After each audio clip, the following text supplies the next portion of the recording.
Oh Yes. man, it's Yeah. gonna be weird doing pre-roll not in front of each other. Yeah. It's first time for everything though. This will be the first time in history that we've done this. That we've over the intranets. Yes, correct. And like I said, I was playing with the test file yesterday. It didn't sound too bad. You know, That's good though, because we don't want to sound too good, because then people are like, "Oh, this is a quality podcast." yeah. Then we want to put them off almost immediately. So Gabe, do the thing with the knob real quick. Wait, I'll take off my headphones. Go ahead. So Lord have mercy. The thing Jake's talking about is I just turn my gain all the way the fuck up, and it becomes the world's most annoying fucking. R.I.P. eardrums. Sorry about that, folks. Yeah, he tried to have a screaming Asian man in the in the audio as well, but that man gives me life. Yeah, he does. He gets really excited about it. But that's me whenever somebody calls me on my desk phone. Yeah. Yeah. It's Gabe. Oh man. Jesus Christ. Yo. I'm sorry. So I guess that was the extent of the pre-roll, and I guess we'll go ahead and get started. You guys ready? Oh yeah.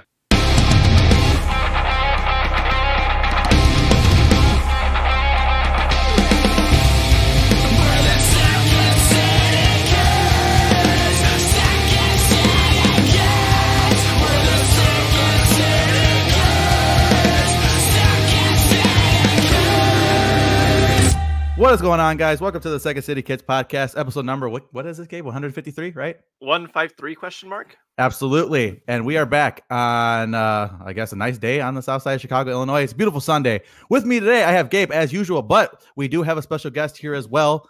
Actually, Gabe's co-host on his other podcast, the Exploration Podcast. Go ahead and introduce yourself, friend. What's up, guys? My name's Greg. I am the co-host of Gabe's other podcast, the Exploration Podcast. And yeah, at that podcast, we usually do video games and lore reviews. So, guess a little self-plug. Check us out. Absolutely. You know, the nice part is that like my podcasting worlds are coming together. Yeah, absolutely. See, this would not be possible without without Greg, because I'm an idiot. So he's the one that set this all up. So thank you for that, sir. Yes, we appreciate it. So I figured we throw him a bone by allowing him on the show, I guess. I mean, it is what it is. But yeah, so we are back. I know we've taken a couple weeks off with everything that's going on in the world. It was best that we stay separate, and I figured, we could try to do it over the internet and make it work if we can. So that's what this is. That's what this podcast is this particular week.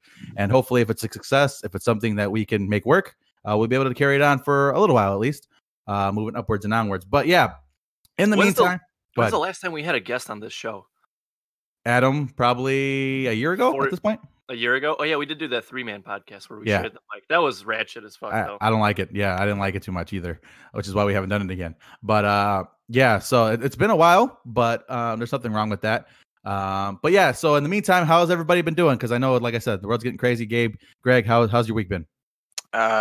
Pretty bland, obviously. Just work and then stay inside. Got to practice that social distancing. Absolutely. My favorite thing is that Greg is like he's cracked. He sent me a text on, what was it, Thursday or Friday, and he convinced his cat that the toilet paper holder is sentient. And I just fucking, I just lost it. I just started crying at my desk, and I was like, yeah, this dude needs to go the fuck outside for like half an hour. I mean, I've learned several things about the dynamic between you guys and your friends, and I'm saying, I've sat in a Discord chat with you guys. You guys are a special group of people. That's all I'm going to say about that. I'm telling you that short bus energy is alive and well when the 4 or 5 of us get together. And like Jake, you've seen me just absolutely hammer smash faced. Yes. Greg's also seen me hammer smash face. But just the group of people that are around and what they like inhibit and what they like, I guess, propagate you to do is just totally different. You know what I mean? This man just broke out propagate. Well, I mean, Jake's seen me so drunk that I could read individual words, but I couldn't comprehend a sentence, right? Yes. I've caught you making out with a vodka bottle. The only woman I ever truly loved. Lady Smirnoff. Brittany Smirnoff. Correct. Disgusting. It is gross. And then, Greg, how drunk have you seen me? Because I'm kind of curious now. Oh man, well, the last time I remember was from that silent disco when we got clawed the fuck up. Yeah, and then one of our buddies. I convinced one of our friends that he missed a third friend's wedding that it was Oh, yeah. last weekend. Oh no. And this guy whose quote unquote wedding it was, he was on vacation with his wife. They were in Florida, and it was like 3 a.m. over there. And he calls them, and he's like, "Guys, I'm so sorry I missed your wedding." Oh my god. Yeah. And in the morning, I get a call from that friend. He's like, "You fucking convinced him my wedding was last week? It's in October, you asshat." That's pretty good, man. That's pretty good stuff. So obviously, I mean, I'm sure that the audience or the listeners are pretty obvious at this point that this podcast is going to stay relatively loose in regards to like content due to the fact that, you know, basically everything is falling apart and there's not a whole lot of bunch of stuff to cover, right? So we're just going to bullshit, you know. We do have some stuff, so I guess we'll go over that. Actually, Greg came out with a game that we're going to play this week, and that should be fun. Got a couple reviews, but yeah, you guys ready to go ahead and get started into this agenda? Yeah, talk to me about Dark Side of the Ring. So, I think I've mentioned this previously on the podcast. Dark Side of the Ring is essentially a TV show on Vice where they take darker stories from like the wrestling industry and they kind of blow it up and talk about it and give it like a little mini documentary feel to it. Now, they have a new one that came out this week, but I wanted to talk about the one that me and Gabe both watched, and that was the one about the Chris Benoit murders, family tragedy. Yeah. So it was weird growing up in the early 2000s because every Thursday night you'd have SmackDown, and then at one point every Monday night was Raw, right? Mm-hmm. And it was just the interesting culmination of like the culture, the storylines, and everything coming together. Because I remember being probably like 3 or 4 years old, watching Rey Mysterio, Eddie Guerrero do their tag team thing. You know, the 619, the whole fucking ensemble, the Hardy Brothers, Big Show, you name it, all the classics, right? Absolutely, yep. And then in what was it, 2007, 2008, we got hit back to back. First of all, with Eddie Guerrero's death because of heart complications, which. Mm-hmm. I mean, I remember that day at school, like all the guys were upset. That was like unlike anything I've ever seen before. Mm-hmm. And then not so long afterwards, we got the entire Chris Benoit fiasco. Absolutely. And I think what Vice did very well was they got all the people that were involved that are still alive today. Mm-hmm. They presented Benoit's story in an easily digestible manner, mm-hmm. but they didn't take their biases out. Because I think you're that argument. You're either on one side or the other, where you don't even want to utter his name, or you're like, he's one of the greatest wrestlers of all time. And I think it's a very delicate, like tightrope to walk across. Absolutely, yeah. And the story was presented in such a way where, like you said, it was everybody gave their perspective. They interviewed a variety of wrestlers. You know, they did. Jericho was in it. Dean Malenko was in it. Chavo Guerrero, who was Eddie's nephew, is in it. And then, you know, they did the family members. Chris Benoit's son, who is a spitting image of him, by the way. Yep. It looks exactly like him. It's kind of terrifying. And Nancy, Benoit's wife, her sister was also on it. And Vicky Guerrero, can't forget her. She was a pretty big part of it. Absolutely. Because like because this was divided into 2 parts. The first part was kind of talking about what led up to the events of the Benoit murders. Basically talking about Eddie Guerrero and how deeply that affected Chris and his psyche moving forward, and how different he became, how distant and stuff like that, and how much it really affected him. Like Vicky told a story about one time when Chris came over, her daughter came into the room and said, "Hey, Chris is crying on the bed again," because like it would still fuck with him like long after it had happened. And yeah, you could kind of tell that Chris was starting to lose it a little bit, you know. And they said the thing that broke my heart is when Chavo said that he told Chris that Chris let out this guttural wail, you know what I mean? Like, yep, this raw scream. And it's kind of sad, you know, it's very sad. And then it gets into the detail about the whole the murder situation, and it was brutal, man. I found out things I didn't even know about the murder. Like what? I didn't know Benoit strangled himself with the lat pull down wire. I had no idea about that. Yeah. The whole Bible thing, I didn't know about that either. How he placed the Bible by everybody's kind of last resting place. Lots of kind of weird stuff going on. Yeah, entire situation. And then they also hit on like the things that he was Googling while like his family was dead in the house. Like he Googled some Bible passages about Lazarus, the resurrecting boy, which is terrifying, and also Googled the most painless way to break your own neck. Like that's fucking horrible, man. And just overall, the whole entire thing was like shot, and with the attention to detail to the subject matter was like really well done.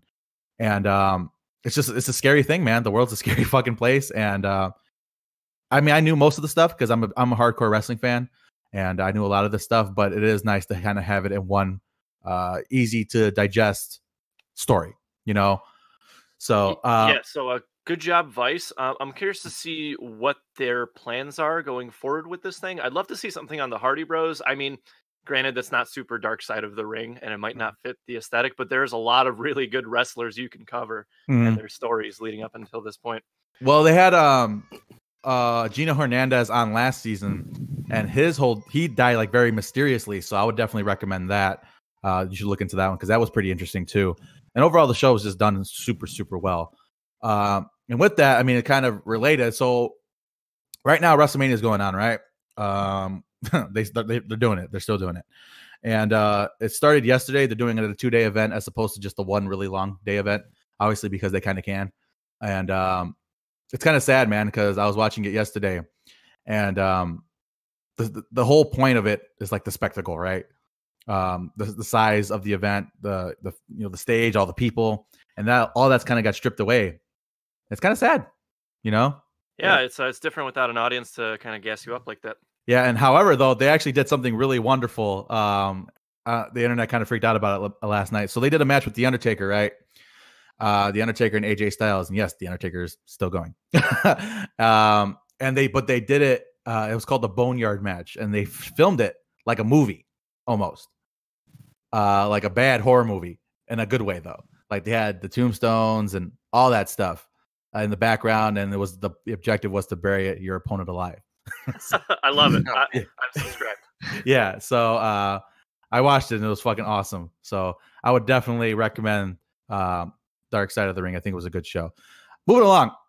So before I get into this topic, with everything going on with the quarantine, is there any shows or anything like that you guys have binged?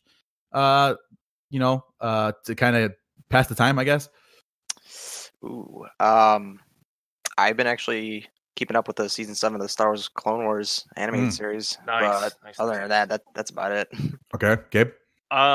You know me. When I do something and I'm like doing it right, I will go balls deep. But I have not watched anything or binged on anything. I've been playing a lot of video games, if I'm being honest with you. Okay. But not so much in like the realm of TV and movie space at the moment. Gotcha. Okay, interesting. Because obviously, you guys have been on the internet. You guys have noticed the whole Tiger Show was taking over the world, right? Absolutely. Right. If it's not, I went over. I didn't know what that was, that whole situation. So I actually went on Reddit on Out of the Loop, and I read like a kind of a basic synopsis of that whole situation between who was it, Joe Exotic and that one Baskin chick, Carol fucking Baskins. That's the meme. Yeah. Yeah. Yeah, because that's what's going on. The subject matter just doesn't interest me, so that's why I haven't looked into it. But everybody kind of says that you wouldn't think you'd be interested in it, but here we are. But so I haven't got to it yet. I don't think it's on the list. Adriana was talking about succumbing to peer pressure last night about it. I'm like, no, we're not gonna watch it. It's not that interesting. La la la. But in my 2 weeks of seclusion from the rest of the world, I did watch all the Pirates of the Caribbeans, all of them. And I did watch Indiana Jones. All right. What is our opinion about the Indiana Jones in the chat right now? What is our opinion on it? So I've seen all of them. I enjoy the Indiana Jones films. I don't think that they could survive in today's day and age. And I think we kind of discussed the downfall of like the classic adventure film, Jake, on a previous episode. I like all of them. And then Crystal Skull always gives me mixed feelings. Yeah. I haven't seen the first 3 in a while, but I did see Crystal Skull when it came to theaters, and I also have mixed feelings about that. But the thing about the Indiana Jones films is that, to me, they'll always be classics, like typical adventure film. But they also have kind of an impact on like other, I guess, medias out there when it comes to like adventure stuff, like video games, books, et cetera, et cetera, et cetera. Like there's a lot of stuff that's kind of based off of like the classic Indiana Jones films. Absolutely, yeah. I mean, because I watched all of them previously, so I had a background information, but me and Adriana had the time, so we said, fuck it, let's go through all of them. And I just want to talk about the franchise kind of as a whole, because each individual entry of the franchise has a different feel from the other one, right? Like there's no two ones that are exactly the same. And I think that's kind of a unique kind of a thing. Temple of Doom was straight up a fucking horror movie. You know what I mean? There was some dark shit in there. They were ripping people's hearts out. They were sacrificing people. And they kind of bounced around from different types of people. So obviously the first one was about, the Raiders of the Lost Ark and kind of the Hebrew aspect of it. The second one was about like the Hindu. The third one was about Christian, and obviously the fourth one is fucking aliens. But it was actually it was very interesting looking back, because I realized that I fucking love these movies. Just because how fun they are. Like, they're so off the wall, batshit crazy, especially Temple of Doom near the end. Like, it's so unrelenting in its pace that like you're exhausted after watching it. And I just think it's a wonderful thing. I know they want to come back and make another one, and I'm all for it. But I just think it's interesting, and like you said, how important, how impactful these films were. Like you said, video games, Uncharted, Tomb Raider, like that's where they come from. You know what I mean? Without Indiana Jones, there is no Uncharted, there is no Tomb Raider. And it just hits all your adventure fan sensibilities, the puzzles, the adventures, the characters, all that good stuff. So I would definitely recommend for all folks out there to rewatch these if you haven't, or if you have, rewatch it if you have, and watch them for the first time if you haven't, because they're a whole lot of fun, and it was a great way to burn time. The thing I like that Ford's doing is that when he comes back to reprise a role, I feel like he says in his contract, like, yeah, I'll come back and do it, but you have to kill that character so I never have to do this shit again. I mean, prime example, right? Solo. Yeah, you're right. No, you're right. Blade Runner. Yep. You might as well do it for Indiana Jones too. I think that's the play. I think that the expectation for the Kingdom of the Crystal Skull was that Shia LaBeouf was going to take on that new mantle, but there was, like you said, like a lot of mixed feelings towards Crystal Skull. I don't share those anymore, because I used to think I didn't like it, but after watching it, I'm like, this isn't too bad, And let's get a 2020 Shia LaBeouf and 2020 Harrison Ford, and let's just do a fifth Indiana Jones film, and then Shia LaBeouf will find his calling. Yeah, it'll be like Holes, but with crazy blow darts. Actually, I think there is a fifth one announced for 2022. Yeah, I believe so. I believe it was supposed to start pre-production and whatnot, but how everything's going right now. The Rona. Yeah, the Rona's just doing shit to everybody. But so yeah, man. Do you guys have a favorite Indiana Jones movie? Temple of Doom is definitely up there for me. I agree with a lot of your sentiment. It's just the fucking like second half of the movie. You're just so like glued to the screen and just shit. It's like you're taking like an uppercut every 15 or 20 minutes, and you just keep standing still. Mm-hmm. I definitely like Raiders of the Lost Ark, mainly because of the face melting scene. That was great. But, it was pretty good. The Last Crusade is actually also like one of my other favorites. Yeah, I lean Raiders and The Last Crusade as well. I think Raiders is better, but I love Sean Connery. I fucking love him as Indy's father. Yeah, in the role, and they have a really good chemistry. And I thought it was excellent. So again, check these out, guys. If you haven't, if you're a fan of film, I think everybody should check it out anyways, just because of how important they are. Watch it with your dad, man. That's like the best way to watch Indiana Jones. Well, I watched all of them with my dad as a kid, but like when Kingdom of the Crystal Skull came out, we went to the theaters and actually saw it, and it was a good experience. Like I said, people have mixed feelings about the movie, including myself, but in retrospect, I might have been wrong on some of those. Sure. So it's a kind of a good thing. I think it's definitely worth a rewatch if you haven't. But yeah, let's go ahead and keep it moving. Onward. Who has seen it in here? You. Just me. You. Okay, just me. So it's on Disney Plus now. All right. I kind of love that they're just saying fuck it, put it on Disney Plus, because it's right now with the whole box office thing, like nobody's going to the movies, obviously. So they kind of have to make a choice with a lot of these things, and they opted to put it on Disney Plus. All right, and they're not the only thing. There's a lot of other companies putting their movies on demand and whatnot for like Comcast or whatever, just to try to make some money for it, right? So I watched Onward last night, and I'm telling you right now, Gabe, you would fucking love it. And why is that? Because it's Dungeons and Dragons based. Essentially, yeah. Yeah, it's this fairy tale world where the magic is kind of gone.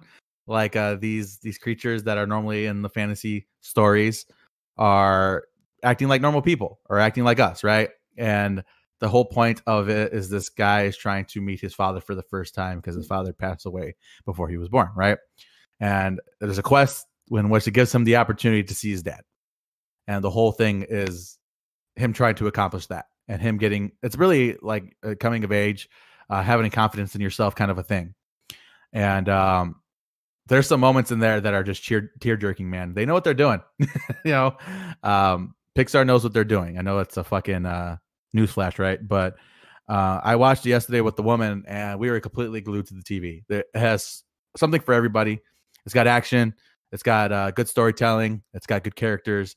A storyline that people can relate to, I think. And just talking about growing up. And like you said, if you're a Dungeons and Dragons person, adventure game kind of person, role playing kind of a person, I think you'd really enjoy, because it does kind of pay homage to that kind of thing, right? I wouldn't say making fun of it, but definitely paying homage to those type of people who are into those type of things. And it took me about 15 minutes to realize that I absolutely loved what was going on. So Onward, to me, dude, it's an A. It's an A. It's an A for me. So far, it's my movie of the year. And as far as like Pixar, it may be up there, man. Good copy. Good copy. Greg, what's your favorite Pixar movie? Oh, probably Wall-E. Oh, okay. Sure. Okay. I don't know. You identify as Wall-E because you're trash. No, I identify as one of those fat pedestrians that just sit there and you utilize technology. They just they're dependent on it. Correct. Yeah. Okay, Wall-E. That's a deep cut. Gabe, what was your favorite Pixar movie again? I know we talked about it, but man, I gotta pull up a list because I don't even remember Pixar movies like that. We'll pull it up. Your computer's right there in front of you, sir. Man, you're making me do work on a Sunday. What the fuck? I mean, half the time it's me Googling stuff. I figured since your computer's in front of you, you can do it now. Yeah, I'm scrolling through the list right now. We said my favorite Pixar short was Jerry's Game with the the old man. Yeah, the old man. Yeah. Oh man, see, and I feel like now, my answer is going to be totally like incongruent with what it was. That's fine. I mean, things change, right? The Incredibles is up there for me. What else? A Bug's Life is pretty tight. Yeah, I like A Bug's Life. And then, shit, I might have to sit down and re-listen to that episode, but those two off the top of my head, yeah. Okay, cool. So yeah, man, to me, it's not near the top of the list. Finding Dory. There we go. That's a good one. Yeah, that's a very good one. It's near the top of the list, man. I recommend. It's a hard recommend for everybody. And again, if you can relate to the character, I think there are some things in here that are going to make you sad, make you cry a little bit. So definitely a heavy recommend for me. Best movie of the year so far that I've seen. So, while we're quick little segue, while we're on the topic of D&D, do you guys happen to know what a nightmare is? Like in D&D terms? No. So it's pretty fucking metal, if I'm being honest with you. You encountered one, but essentially you take like a unicorn, which is like a celestial being, right? Mm-hmm. And you torture it until its heart breaks, and then you pluck the feathers from its wings off, and like it turns black. You essentially like shatter this thing's soul, and it like taints your heart when you do it, and it becomes this flying black flaming Pegasus. And I thought that was super fucking metal. That is pretty metal. That sounds like some Warhammer 40K chaos shit. Yeah, it's pretty fucking brutal. It sounds like a Dragon Force album cover. It is. It probably is. Okay. Speaking about Dragon Force album covers, let's talk Zombieland Double Tap.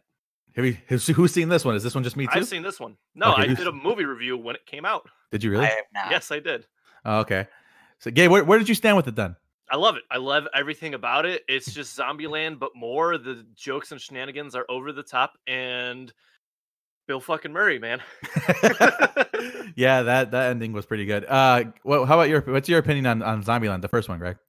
I thought it was like typical zombie movie. I mean, they kind of took everything they had going on with zombies within that time, like that year, like all the jokes and whatnot, and just kind of congrued them into this film, which at that point was actually, like, I wouldn't say relatable, but you kind of knew all the jokes. Yeah. But I think with Double Tap, didn't they say that the movie was somewhat still stuck in 2009, 2010?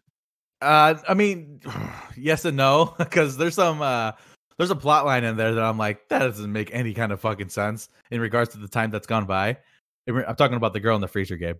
Yeah, that was ridiculous. I'm like, because they said it was supposed to be 10 years later, like, but there's a character who was stuck in a freezer for 10 years. Like that's not a thing that can happen. But Yeah, I mean, it's definitely in the same vein. I will agree that it's probably more funny than the first one. I feel like the first one was really funny, but I feel like there's a lot more jokes and a little less seriousness in tone. I could be wrong, but that's what I picked up from it. But overall, I definitely enjoyed it. Some of these zombie, like, I feel like they ramped up the violence on this one. Like, some of these zombie kills were fucking violent. I love the new class of zombie, the T-800. That's fucking awesome. Absolutely awesome. I love how how it's called that, and it just makes sense. And they were actually scared. They made the zombie terrifying, because I think that was a problem with the first one, is that the zombie wasn't scary, really, right? It wasn't really intimidating. Yeah. But in the new one, they made this new class of zombie terrifying, which is good. I love how the dumb zombie's called Homer too. I love it. But yeah, it's definitely a good movie. Like I said, ramped up the violence a little bit. Abigail Breslin is not a little girl anymore. Yeah, it was good stuff. I feel like it wasn't so. They needed more Jesse Eisenberg. That was another thing that I felt like they needed. I'm a big Jesse Eisenberg fan, but the doppelganger scene just fucking did it for me, man. That was so good. Yeah, it was so funny. They were fighting, right? I don't know spoilers, but they got to like a fight scene, and then Tallahassee's like, "Let's switch." He's like, "How does that help me?" Like, it's like it wasn't a good scenario. But yeah, the whole doppelganger, bizarro version of each other was pretty fucking funny. But yeah, definitely a hard recommend. Again, it's like a B for me. A lot of fun, good movie, all that good stuff. So, what we got next? Gaming, everything's canceled. Yeah. Yeah, basically everything's canceled, including The Last of Us got pushed back indefinitely. I don't want to talk about it because I'm just going to start crying. Well, because they predicted the future, and now they're kind of worried. Well, yeah, I mean, yeah, I mean, I guess it's go ahead. You go ahead. No, I basically didn't have a point. I was gonna say, what are your guys' thoughts on the soft launch of the Modern Warfare 2 campaign remaster? Yeah, they did kind of sneak drop on us, huh? Oh, yeah, it's only for PlayStation at the moment, but Xbox and PC still have to wait till April 30th. Oh, that sucks. Hey, man, PS4 Master Race. Well, I think it's kind of an interesting thing. Like you said, they did kind of just sneak it up on us. But my question is, do you think that the campaign, dropping a campaign on its own, you think it's a big enough draw to like even warrant even doing it? Well, no, because what are you going to do? Are you going to charge people $60 for just the multiplayer when the campaign is free? Yeah, I mean, I don't know. Question, right? Yeah, I don't know what the plan is. Like, I haven't played it or nothing because Modern Warfare 2 is like not my favorite. But like I said, I don't think that it's not what people wanted. You know what I mean? So why do it? Is my point. What do you think, Greg? I mean, the current price right now for the campaign is $20. Oh, wow. Which I think it's not that reasonable, but the campaign of Modern Warfare 2, at least to me, was pretty memorable and had some decent moments. Mm-hmm. And they pretty much kept everything from the original campaign intact. Like, there was no finagling with like any scenes and whatnot. They kept the no Russian in there. Mm-hmm. And thankfully they kept that museum Easter egg, I believe, where you can go into the museum and kind of just screw around and check out all the weapons and whatnot. Mm-hmm. Which, I mean, when I was growing up with Modern Warfare 2 in the beginning, I was that kid with no internet, so I didn't really play multiplayer. So the campaign just kept going over and over and over and screwed around the museum, and it holds like a special place in my heart just because I just kept going over and over and over again. I think them not releasing the multiplayer was kind of a smart move, in my opinion, because you have like a new Modern Warfare already out. People are playing it. Why split the player base between this Modern Warfare 2 remaster and then Modern Warfare 2? If they release the Modern Warfare 2 multiplayer later on down the road, then I think that'll be fine. But right now, it's just the new Call of Duty still fresh, and there's new content. And it's doing well, most importantly. Yeah, it's doing extremely well. Absolutely. I think the Warzone is just a big breath of life for the game. You know, I know you guys aren't particularly fond of it, but I've been playing a shit ton with it with my other buddies, and we love it, man. And it's a blast. And yeah, I think I don't think they're gonna release Modern Warfare 2 like a remastered version of the multiplayer. I think it would be best, or at least in their best interest, to kind of assimilate all of that previous Modern Warfare 2 content into the new game. But bring back all the maps, you know, bring back certain things, maybe certain weapons and stuff like that, put it in the battle pass, and like kind of bring back some of that stuff, you know what I mean? As opposed to just releasing Modern Warfare 2 again. You know, I think that'd be the best choice for them moving forward. I don't know. Because I was gonna say something controversial. I think honestly, and this should be just due to the fact that I've been playing a whole lot of it. This might be my favorite Call of Duty. Interesting. Yeah, it might be my new favorite, because I've been playing it a ton, and I fucking love it, man. Like, I feel like when I die, that's not completely bullshit. I feel like the gameplay is, it's Call of Duty, so it's gonna be silky smooth, and I just feel like they've perfected this. I think they finally have perfected maps versus feel versus fun creative game modes versus how the guns feel. I don't know, man. Because I just been playing a lot of it, and I can't even tell you the last time I hit above 50 in a Call of Duty game. You know what I mean? And it's just a weird thing. Would your opinion change if we queue up a Piccadilly match right about now? But that's the thing. I mean, like, I like Piccadilly, kind of. You know what I mean? It just, I like the fact that the maps kind of have to make you change your play style. Like, if you're the type of guy who likes to get in somebody's face, Piccadilly is a horrible map. But if you're a guy who likes to flank and who's constantly using the side routes and fucking people up in like the shop or the upstairs room and stuff like that, then it's fun. I think you just gotta adjust play style, which is interesting. Because gone are the days where anybody could just hop in and do amazing things with the same weapon. You know what I mean? Like, you gotta adapt a little bit, I think, which is fine. I like it. I don't know, and it may be wild because, like I said, I think as time has gone on, this Call of Duty, at least for me, has taken the reverse path that other Call of Duties have taken, where as time goes on, usually I start to dislike it. This one's actually, as time is going on, I'm starting to like it even more. Yeah, how long did you play Black Ops 4 for? Like 2 months. And no mas. Yeah, I could. By the time the BR came in for that, I was like over it. Greg, why don't you tell Jake your story about Black Ops 4? Oh Lord. So I played the multiplayer, and then two other buddies of mine got Black Ops 4, and they're like hitting me up like, oh yeah, like, we'll play some the BR mode or whatever, And that night we play multiplayer, and then we're like, oh, we're too tired for BR, but we'll hop on tomorrow. Never hopped on tomorrow. So one of them sold it away, the other one sold it away, and then I was just like, screw it, I'll sell it. Like, I don't even care. Like, the multiplayer was all right, but it just couldn't keep my interest, so I just yeeted it out of my inventory. Really? That's interesting. Yeah. So approximately how much gameplay time did you put into it, realistically? Less than a day for sure, but probably more than 10 hours. Because the thing I like about Call of Duty is that I have a job, I got to work and whatnot, but the 10-minute matches, it's nice, I still like to enjoy a game like Battlefield on the weekends, where it's like long extended matches. Like, you can literally just queue up like 1,000 ticket whatever map, and it'll just sit there for 3 hours. But like, I can't do that on the weekday when I work like a 9 to 5, and then I just like coming home, queuing up for 10 minutes, getting pissed off, and then like just keep going, like, just run another one with tears streaming down my eyes. I keep going 0-15, but it's just the quickness of it. I like it. I don't know, Greg. I was looking at the combat records the other day, and you're not that. I wouldn't say you take very many 0-15 games. That's all I'm gonna say. Just based on the barracks and what it looks like. Well, this is Black Ops 4. Oh, that's true. Okay, I mean, a lot more bullshit going on. That's why he was crying, because he's not used to it. Okay, yeah. I would definitely agree. There was a lot of randomness when it came to the most recent Black Ops game. And usually I talk highly of Treyarch, but I was not feeling it. I just wasn't. But it is what it is, I guess. Look at that. We did put things in gaming. We found a way to talk about gaming on the show. Wow. There we go. Wow. Yay. All right. So next. Podcast games. We're just going to keep pushing this merch roundup until we go through our closet one day. We'll get to it eventually, I promise. Absolutely. I'm like kind of terrified to figure out how much band merch I own, honestly. That and it's like I've actually done this 3 times, Gabe, where I have like opened up my closet and I'm like, you know what I mean? I'm like, I'll do it a little bit later.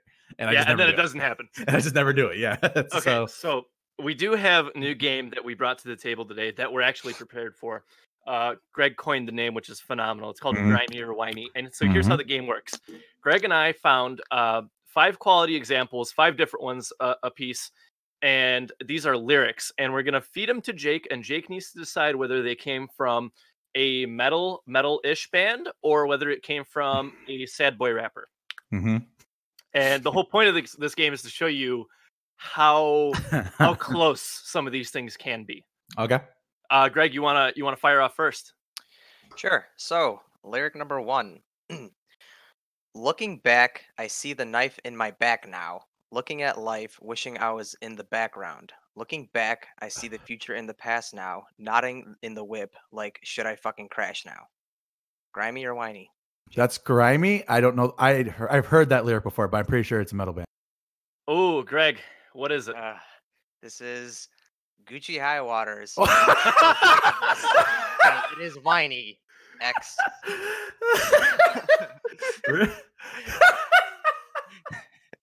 That's fucking wild. I swear to God, I've heard that lyric before. I swear to God. Dude, I was so confident. we compared notes, and I was like, he's gonna think that's Attila or something, or like, yeah. Honestly, I was thinking like maybe like falling in reverse or something like that, because that's like kind of in between, right? Jesus Christ! I swear to God, I was so confident. I swear to God, I heard that before. Gucci High Waters. What was the song, Greg? I'm so sick of this. Okay, I mean, all right, we'll just switch off. So my first lyric for you. You ready for this? Sure. All right. You left me behind, and I can see you from a distance. Shut the windows and the blinds, and let no one else inside. Used to wrap your arms around me in the coldest night of winter. For a moment, I'll be fine, but that moment's not this time. Grimy or Whiny? Whiny. Yes, it is Whiny. It's the song is called "It's Been a Long Time Since You Said That You Missed Me" by Wicked Face, Smart Death, and who else is on that track, Greg? I think it's just Wicked Face and Smart Death. Yep. So that's 1 point for you, sir. Well, I think because it was rhyming too much, I think that was like my only indicator on that. Oh man, if that's gonna be your indicator, these next 8 are gonna ruin your day. Okay, fair enough. All right, Greg, let's hear number 2. All right, number 2. So don't repent because you're fucking scared. Inhumane flesh shall now embrace the knife. Here is the peace and death I could not give you in life. Grimy. What the fuck? Do you need a reread on that, or you got it? Yeah, go again. Okay. So don't repent because you're fucking scared. Inhumane flesh shall now embrace the knife. Here is the peace and death I could not give you in life. That's gotta be Grimy, right? Yeah, it's Grimy. Who is it? From Dusk Till Dawn by Upon a Burning Body. Okay, yeah, okay. I knew it was familiar to me. Okay. Yeah, he pulled that one out on me. I was like, I've trained you well, my pet one. Okay, good. Oh, so 2 points, right? 2 points. 2 points. Who's keeping score? All right. Gabe's keeping score. Yeah, Gabe's keeping score. Lyric number 2 for me. The sanctuary where I've been dwelling is a reverie that seems to be endless. All things of the past won't escape me. One day, maybe I'll see the end. Grimy or Whiny? Grimy. It is Grimy. It's Temporary Escape by To the Wind. Okay. All right, three for Jake. Okay. My turn? Yep. All right. I don't fuck with you. I'm always with my bros. Okay. 2016, I need some gold. All this money make me cold. Grimy or Whiny? Oh, now I think it is Attila. Shit. That's got to be Grimy, but it's got to be like an Attila kind of band. Nope, it's Whiny. Fuck. This is Pearl Fountains by Young Lean. So fucking that shit is so borderline. You know what I mean? Yeah, I mean, okay. Young Lean is an honorary member of Attila, but you might as well be. Fine. All right. Okay, so number 3 from my pool.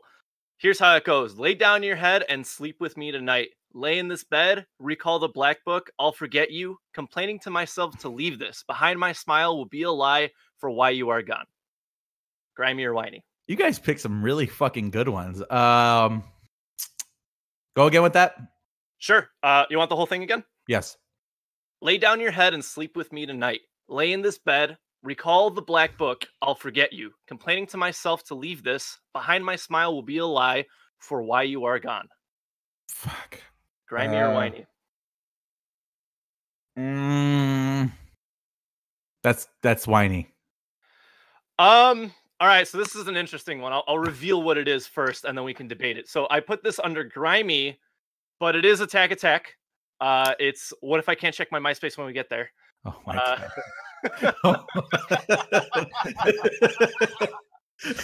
Man. You want to know why I picked this one, Jake? Because I know you fucking hate Someday Came Suddenly. Yeah, I do. And I wouldn't. I see when you say metal band, I don't think Attack Attack qualifies.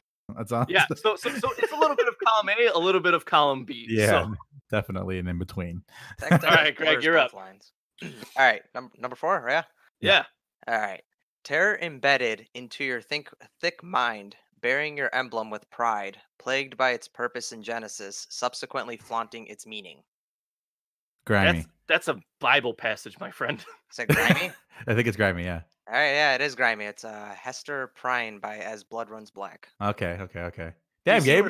What? Yeah, you see what I'm doing to this kid? I know. I already know who your influence is. I don't even have to talk about it. Shit. Okay. All right, number 4, my pool. You ready? Yeah. It's not fair I found love. It made me say to get back. You'll never see daylight. If I'm not strong, it just might.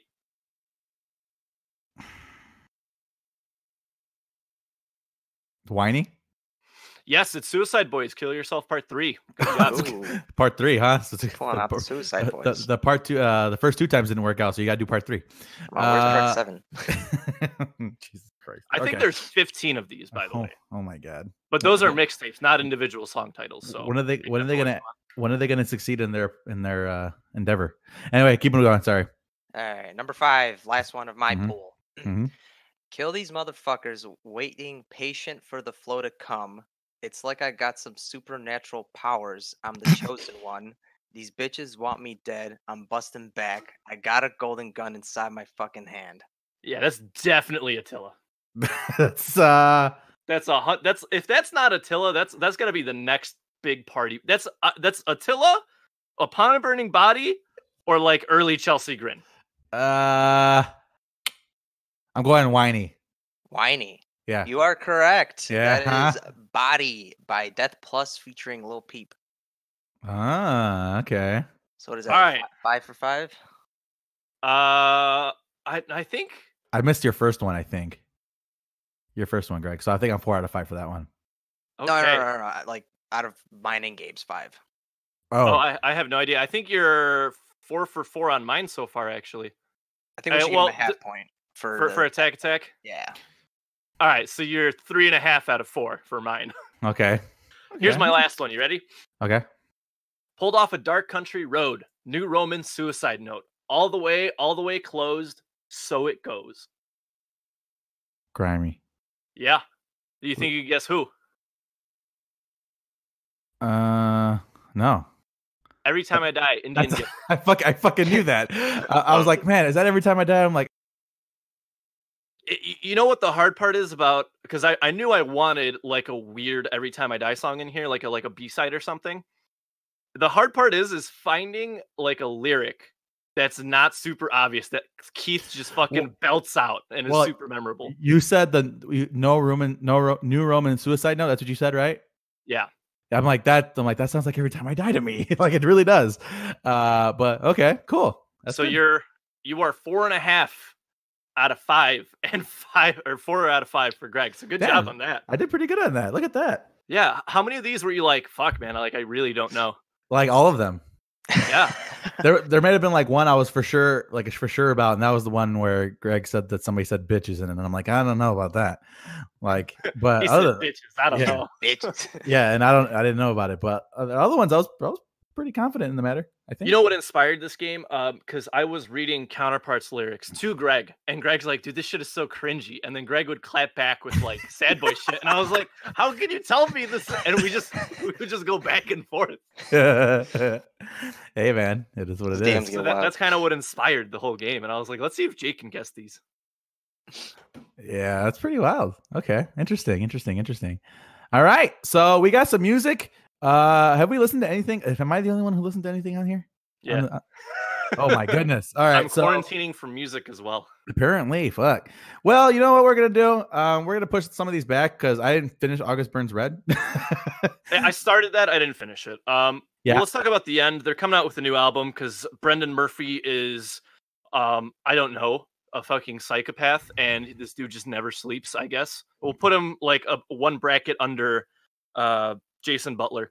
Well, you have to keep in mind this is Will Putney's project too, so you got to put him in that category too. It is, but who produced the last Counterparts album?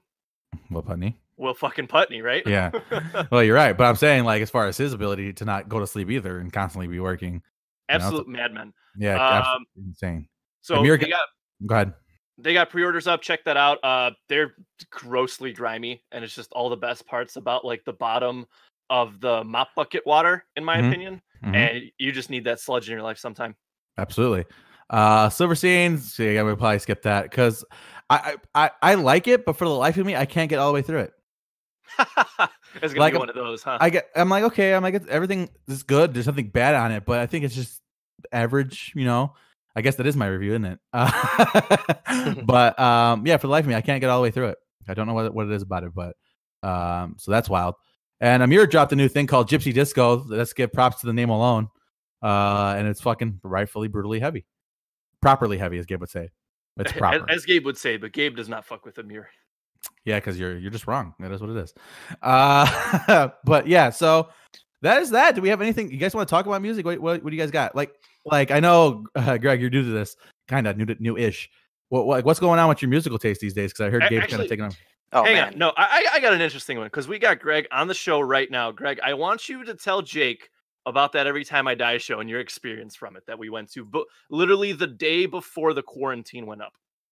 Oh, I mean, it's not my first Every Time I Die show. I went to the that's boat what I show say with every you, single but, time too. I mean, that like for being something like that was during a quarantine, the numbers were like the amount of people like was insane, and not only that, but like before the whole like the bands that were playing before Every Time I Die, like I kind of fuck with them. Like what was that one band, Gabe? Like Nothing, right? Like The band that opened up for Every Time I Die, Nothing is good, and then Lurk was before them. Yeah, they were good, but but like my whole mood was kind of like somber like throughout all of them. And then once Every Time I Die came on and everybody started thrashing about, like I just got like some adrenaline surge through me, and next thing you know, I lose Gabe, we lose our other buddy, and we just kind of pop in each other like randomly. We'll be like, "Oh, what's up, Gabe?" And then next thing you know, like missing in action for another 10 minutes. But that atmosphere was like insane. Okay. How was it on land as compared to sea? Because that was Greg's first Every Time I Die show, was the boat show in September. The boat show was definitely worse when it came to whining to stand up and actually brace, because you have the actions of the boat rocking and then people flying into you because of these, like the boat rocking. So I mean, this concert was a lot more, I wouldn't say bearable because I did enjoy both, but I didn't lose my footing as much, and I wasn't being pressed up against a glass wall staring at the Statue of Liberty's tits. Okay. But like, so, like, what is your experience, Greg, with the style of music? Like before Gabe, like, did you dabble at all, or is this like strictly a Gabe thing that's possessed you to get involved? It's strictly a Gabe thing. I mean, before I like met Gabe, I mean, I listened to like A Day to Remember, and I did listen to Attack as well. But Gabe kind of got me into, like, he made this whole like grindcore playlist. Like he got me into See You Space Cowboy, Every Time I Die. What else did he put on here? Let me quickly find it. He's gonna pull it up. Job for a Cowboy, Upon a Burning Body, The Bled, Great American Ghost, As Blood Runs Black, Chelsea Grin, and all those. So I mean, I'm starting to like kind of like sink into it. Excellent. Because it's funny because I did that for Gabe. Kind of. Well, to an extent, I was already like there. You were just like, "Hey, man, here, like, you think that's heavy? Here's like crack cocaine." Yeah, I told Gabe. Yeah, because I remember Gabe telling me that story, and I told him that he can't be ruining people's lives like that. And I guess he didn't take it seriously. I mean, because like, I think the heaviest band that I've seen before, like Jake and I were like friends, was the Chariot. I saw them in, was that 2012? Yeah, at the Bottom Lounge. That was like the heaviest band that I've ever seen live. And then now, I mean, the Chariot is still stupid fucking heavy, but yeah, a different kind of heavy. Absolutely. All right. Well, I think that's it, guys. I believe that was episode 153 of the Second City Kids podcast. 153. Yep. And hopefully, if everything goes well quality wise, and as long as the quarantine stays in place, we'll be able to do it again next week, I guess. Excellent. So, yeah, with that, signing off this week, it's Jacob, Gabe, and Greg. Hey. You guys know the whole dealio and whatnot. Subscribe, all that good stuff. All that. You guys hear it on the outro. But until next week, folks, deuces.